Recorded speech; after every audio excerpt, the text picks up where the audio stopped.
Salut, j'espère que vous allez bien. Aujourd'hui, nous allons aussi parler d'un sujet très important, qui est l'enseignement de la langue française dans nos établissements scolaires, notamment au lycée. Nous sommes tous aujourd'hui conscients de ce qui se passe dans nos classes. Malheureusement, ni le ministère, ni les responsables de nos différents établissements ne réagissent face à la dégradation du niveau en langue française. Et pourtant, c'est là commence à se voir des élèves de terminale d'aujourd'hui qui ne peuvent même pas rédiger une dictée de 30 mots sans commettre aucune faute. C'est très alarmant. Pourtant, le programme que nous enseignons est très bien structuré, progressif et cohérent. Quand vous prenez ici au cours préparatoire, c'est-à-dire au primaire, on apprend à lire de 26 lettres et à déchiffrer surtout des syllabes. Prenons le CE, appelé aussi cours élémentaire. Les enfants commencent à former des mots et à comprendre surtout les phrases simples. Au cours moyen, j'allais dire, on travaille sur la composition des phrases correctes, surtout les dictées, et améliorer aussi le niveau des élèves pour réduire un peu le nombre de fautes dans les dictées.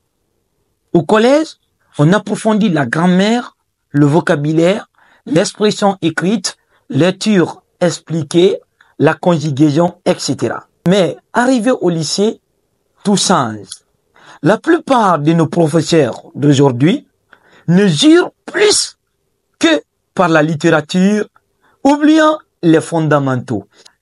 Quand vous leur demandez le programme aujourd'hui, voici ce qu'ils répondent. Qu'en 11e, c'est la littérature orale, c'est-à-dire la tradition et la technique d'expression. C'est fini. En 12e, la colonisation et la technique d'expression.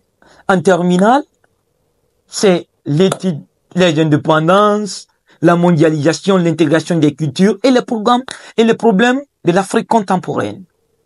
Et en plus, personne ne parle ici de la grammaire, de la conjugaison, de vocabulaire ou même d'orthographe.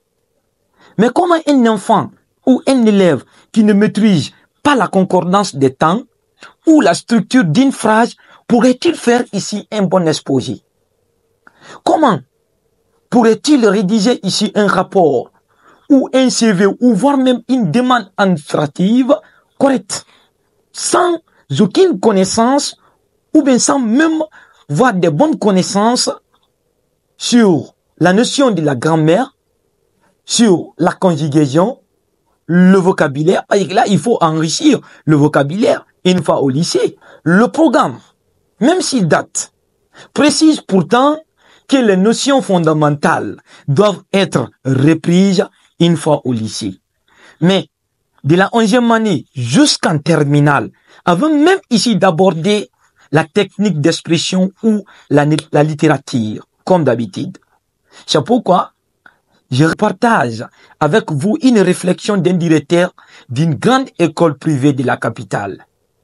Il disait lors d'une formation qu'il préfère recruter un enseignant qui a toujours enseigné au collège que de recruter un enseignant du lycée pour venir enseigner ses élèves de la 10e année. Et honnêtement, je partage sincèrement cette idée. Alors, chers collègues, chers enseignants, ce message n'est pas une critique, loin de là. C'est juste une proposition, une alerte, une main tendue pour l'avenir de notre éducation. Revenons à l'essentiel, respectons le programme, renforçons les bases, parce que l'élève d'aujourd'hui est le futur cadre de demain.